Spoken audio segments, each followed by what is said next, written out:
Alright, so I just watched 6 episodes of Ao-chan Cannot Study, right? Or Can't Study. Or Jap name Midara na Ao-chan wa Benkyou ga Dekinai. It was pretty good. I actually liked the show a lot. Got a lot to say about it. Okay, so the show is very clearly about teenage, right? And the main character is a girl, purple-haired beauty named Ao, whose main goal is that she wants to study.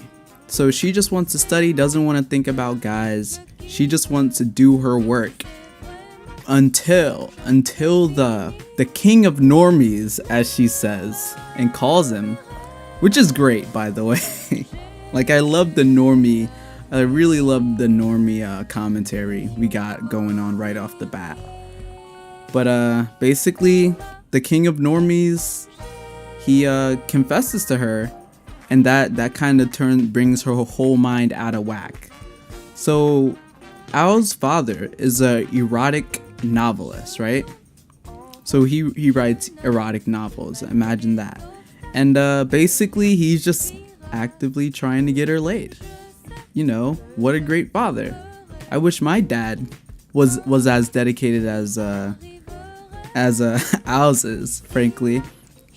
So you know, 10 out of 10 character. Her dad is the best. He loves opie pudding. He's known as the Pleasure Master, and their house is named the House of Lewd. It's great. This show is so nice. Even the soundtrack is great. Real nice like violin tunes that they have going.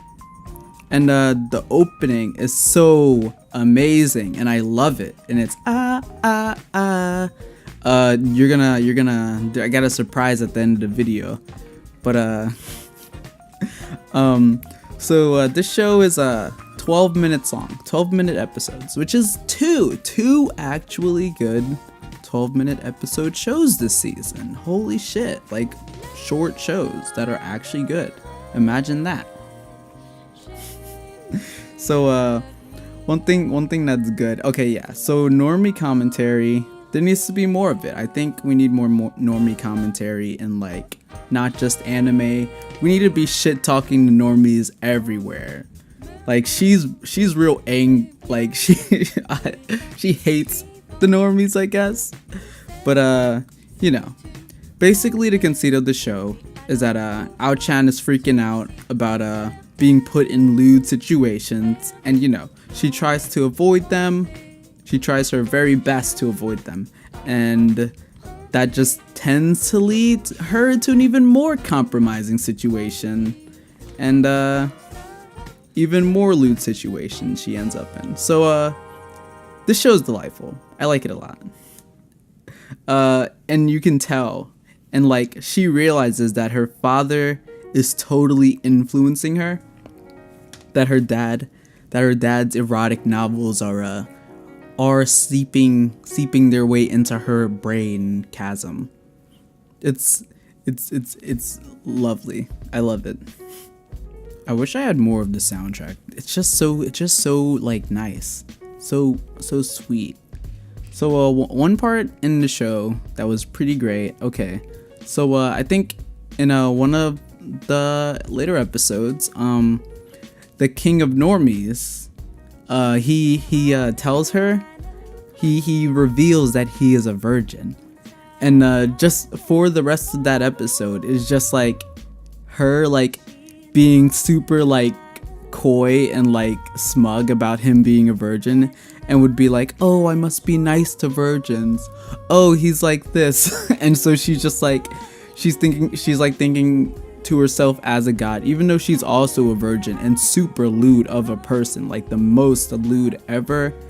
She's like, you know, you can just tell by looking at the show.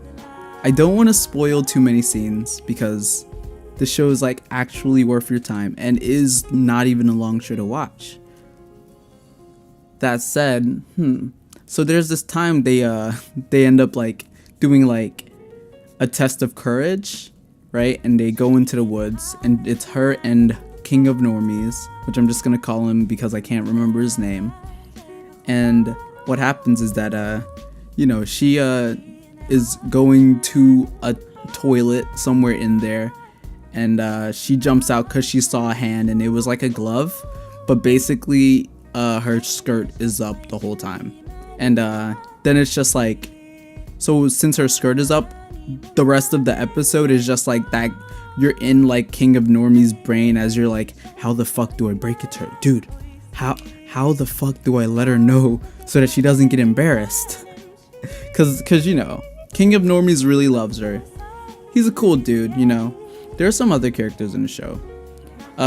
There's some other characters that are like, there's this one chick who's kind of introduced as like, like the main enemy love interest, but I guess it turns out that really they're just friends, and that they were friends from school before. And so like basically whenever he's like trying to make an advance on her, Ao-chan freaks out and like goes to that friend and is like, oh my god, normies are so scary, they'll have you up against the wall, do not mess with normies, oh my god. The show, I love the show, it's delightful. Watch it, okay? Visuals are phenomenal. You see a lot of like, for a slice of life show, you see a lot of like little cute action shots that are like, Horie jumping out of a fucking toilet, and like just all epic Sakuga shots. I'd say it's quite satisfying. It's nice to see what little like cute action shots you do see, since as a slice of life show you'd figure like, oh well, there's nothing really to look at, but I find myself pretty entertained with this show. So the director of who has directed this is this is directed by Keisuke Inoue, okay? And this is basically his directorial debut. Like, he has done some things, like directed like episode 1 of Anhappy and like episode 8 of Mitsuboshi Colors, but this is the first thing that he's actually directed that wasn't hot shit, if you know what I mean. It wasn't fucking real garbage. Well, this is just the first thing he's actually directing. I think he's done an assistant director for like Masamune Kun's Revenge or something. I don't know. Haven't seen that show. Don't care. Alright, yep, that's about all I have to say about this show. That's all I've got to say about Ao-chan Can't Study. Go watch it. And see you,